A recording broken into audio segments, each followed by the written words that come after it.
Welcome back, and we will be talking fencing right now. The Nigerian cadet team is actually preparing for the World Fencing Championship that will be taking place next month in Bulgaria. I have two of the players that will be representing the country, and also the president of Nigeria Fencing Federation, talking about Deyinka Samuel, Temi Ayamosowe, right? I got that right, and also Ebuka Ibe, all of them in the studio. Good morning. Good to have you guys. Good morning. Good morning.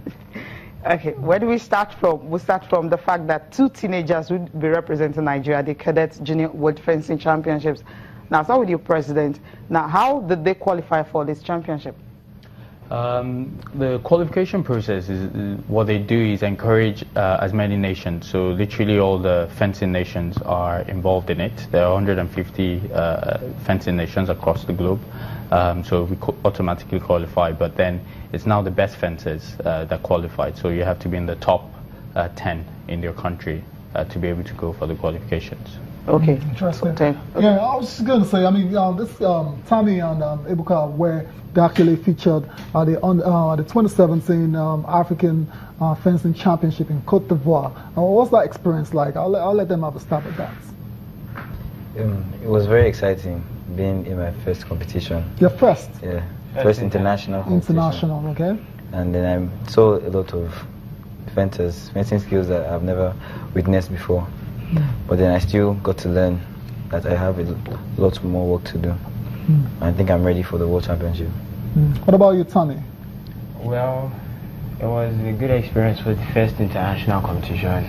First time under international spotlight, so we're not really expecting too much from ourselves, but we just went to get used to see more of the world fencers and get to learn more tricks, get to learn more moves, and see more people. Yeah, I mean, Yinka said it all. I mean, obviously the exposure has put them in good stead going into this World Championship. Yeah, I mean, that's very critical. Exposure is very important in development. We can have all the fencing we want. They can get the best training from the best coaches locally, but if they don't travel, because you travel, you see the way the Italians fence, you travel, you see the way the British fence, you travel, you see the way the Americans fence, and in that you learn tricks and you learn different ways, and it just improves you. Okay, we know fencing is not really a very popular sport in Nigeria. Now, Yinka and, no, not Yinka now, Ebuka and Temi, I'm going to ask you this question. How did you come about fencing? I mean, when did you start? I started about like 7 months ago. The president came to our school. Okay. And he introduced all of us to fencing. He told us what fencing was. He brought it as a club activity. So it was really, if you're interested in fencing, you come to the club. And I just decided to do something else apart from football and track. And I decided to join the fencing club. And here I am today. Okay. What's your experience, Temi? As you said, it was brought to our school as a club, and I felt that football and track events are commonly done everywhere. Let me try out with something new. Then I just signed up with fencing, and surprisingly, I was good. Surprisingly? Yeah. So we started getting more training. Then we went for our first competition in December.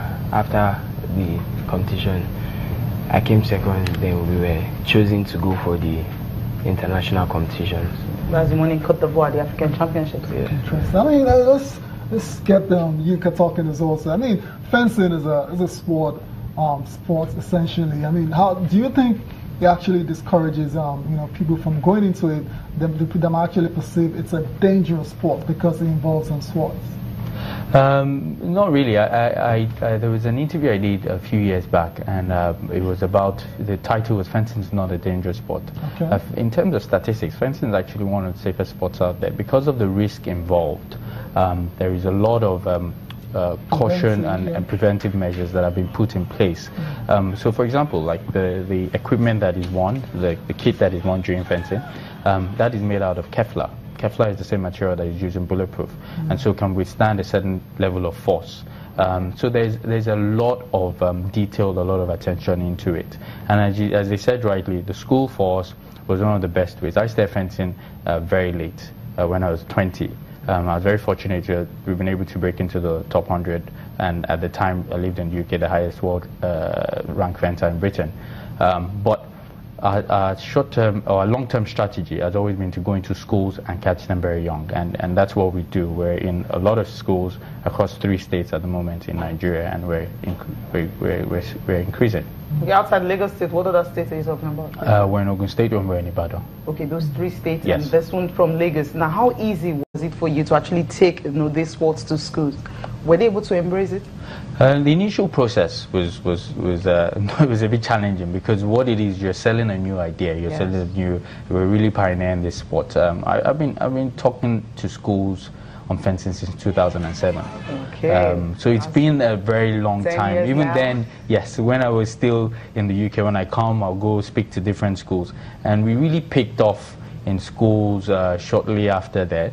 And then since, we had 1 school, and then we've just been growing gradually, and then now we're in 13 schools. The response you're getting, is it more from the privately owned schools or the government-owned schools? What it is that we have quite a few private schools on, and we have certain programs that we're also looking at, focusing on the local, on also the government schools as well. So we're in discussions with Lagos State.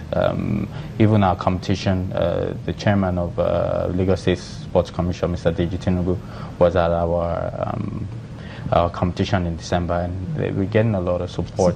Yes, from them as well. Let's look at technicalities now. You need to train coaches to understand the sports. Correct. Now, how easy has that been? I mean, having coaches to actually understand the kids and train them to the world level they are right now. Of course, coaching is really the heart of it, because you need to have the right coaches to be able to train, literally. So we've been fortunate. We're recognized by the International Fencing Federation. So we have. There's a development program to develop countries that are not as big as the bigger ones, and one of the programs is to send a coach abroad for 1 year into an international fencing academy to train in all 3 weapons, because there are 3 weapons in fencing.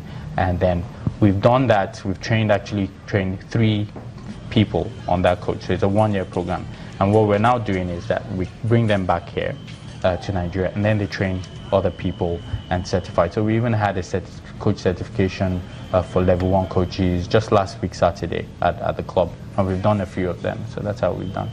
Okay, interesting. Let's go back to this competition that's coming up in Bulgaria. That's the huge one, and we have these 2 teenagers that will be representing Nigeria. You get to tell us their targets, what these guys will be targeting, and you, of course, what you will be expecting from them. But that will be after this break.